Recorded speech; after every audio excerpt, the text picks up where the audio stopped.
Hi there, I am Mukul, your English language coach. Welcome to a new lesson. In this video, I am going to share a few tips with you that will help you to improve your impromptu speech. Now, what is an impromptu speech?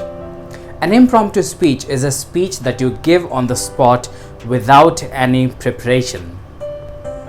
So you actually don't get time to prepare for such situations, and whenever you are asked to speak something at random and then you find yourself into a troublesome situation. So this video is going to help you with that. If you are learning English, then please watch this video till the end so that you will not miss any of the tips that I am sharing with you. And also, if you have not subscribed this channel until now, please press the subscribe button and also tap on the bell icon so that you keep receiving the notifications. Yes, so we were talking about an impromptu speech. As I told you already, it is a speech that you give on the spot without any prior preparation. So in this lesson, we are going to cover how to give an impressive impromptu speech. So before we start, look at the picture here. So what do you see? The person is lost. She doesn't know what to speak, what to include in her speech. And next picture is of the same person. When she's learned, she knows what to speak and what not to. She knows what she has to include in her speech and everything. And also she looks confident. She can persuade people. So the question arises, when there is a need of such impromptu speech? Well, the speech could be as professional as a project update, or it could be as casual as a toast at a wedding. Either way, you're supposed to say something smart, witty, and charming. Because it's how you present yourself when you are the least prepared, demonstrate your leadership skills. So as we saw the picture earlier, so if you are prepared, if you are able to speak, and if you are not losing the confidence, then people would think that yes, you can be a good leader, you can make people move, right? So this is a really important skill, or this is a really good skill that one should possess. Again, let's talk about in the details, like when exactly you might have to present such impromptu speeches. It could be introducing yourself at networking events, like the people you share common interest with, and you have to talk about the things that you have made, or the things that you have done or achieved, or maybe a little bit about yourself. So again, that is something which you were never prepared, but then you'll have to present yourself there. Or maybe you're asked to give a toast for a company party. It can be any job interview questions. You are being interviewed by a reporter about your achievement, or you have done something. Or maybe you just get pulled into a meeting just to give an update, or saying a goodbye speech to a departing employee, co-worker, or maybe any of your friend, like in the farewell.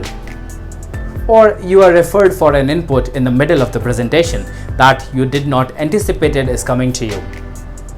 So these are some of the chances, these are some of the cases when you might have to present a speech that you never actually got time to prepare. So let's find a solution for all these situations. One solution to all these problems, that you must know what to include in your speech and what not to include in your speech, and then you are good to go. You can present yourself in any situation, no matter what case. So I'm going to share 3 powerful tips with you that will help you to improve on your impromptu speech, and that is, stick to the truth, share from your personal experience, and of course, practice. Honestly, you don't have to stretch the truth. The truth is always good enough.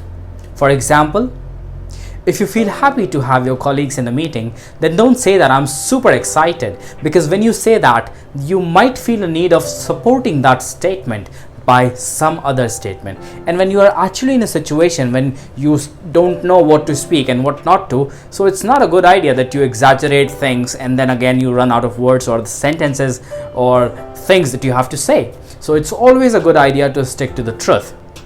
So instead of saying that you're super excited, just say that I am glad that all of you are here, and that would be great. At least when you tell the truth, you will be authentic. The second tip I have for you is share from your personal experience. As I told you earlier, when you speak from your personal experience, you are referring to the things that you intimately know. And there is no research, no investigations, nothing to learn. It's simple, plain truth. Or if you are still in doubt, just share a relevant story from the past related to that situation, and that will make your contribution even more effective. The third tip I want to give you is to practice. So you must practice out loud. The more you practice these 3 steps, the better you get with your impromptu speech. It's like thinking on your feet is like dancing. You can't learn just by thinking about it. Consider yourself laying in bed all day, all night, and if you think you would learn dancing like that, it's not happening. You have to move yourself, right? Simple as that. You have to speak. You have to count these 3 things. You have to think of relating things to the situation, and that is when you will be able to present yourself in such situations. I have this FAT method for you that I tell most of my students, which is F goes for feeling, A is for anecdote, and T is for tying back to the same thing where we started. So the first one goes for feeling. Share your honest feeling about the topic. No matter what is happening, just share what you feel about it. It could be a situation, it could be a person, it could be a thing, a pet, a friend, anybody, anything. If you feel to be excited to be there, that's it. Share that truth. If you feel excited to be there, that's the impression you share. But let me remind you again, try to stick close to the truth. The second one is anecdote. So anecdote is a short or an amusing incident that you have in the past with that person or with that thing. So share a relevant story with that. For example, if it's a car, I would share the first experience with the car. That when I got the car for the first time, it was really hard to manage, it was really hard to drive, but then slowly I got along with it and it was fun to drive. I loved it so much. If it is about a person, I share my first experience meeting the person. But let me tell you, it is not supposed to be like that all the time. And then we come to the T, that's tie back. So once you are done with your anecdote, you try to relate that incident with the topic. For example, if you're doing a toast for a departing coworker, you can simply say that you knew that she was destined for the big things. And you can also add that she will be missed when she leaves. Of course, everybody loves to listen to such things. In the end, let me tell you, extemporaneous and impromptu speaking is a great skill to have. And impromptu speaking is something that you get good at with practice and feedback. So that was all in this lesson. If you find this lesson helpful, please share it with your friends who are also learning English and start practicing with them, because without practice, you will not be able to break through. So thank you once again for joining in with me in this video. I'll see you soon. Until then, take care. To subscribe this channel, go to YouTube app and search for Mukul Speaking. Tap on subscribe and also press the bell icon and select all to keep getting the new videos.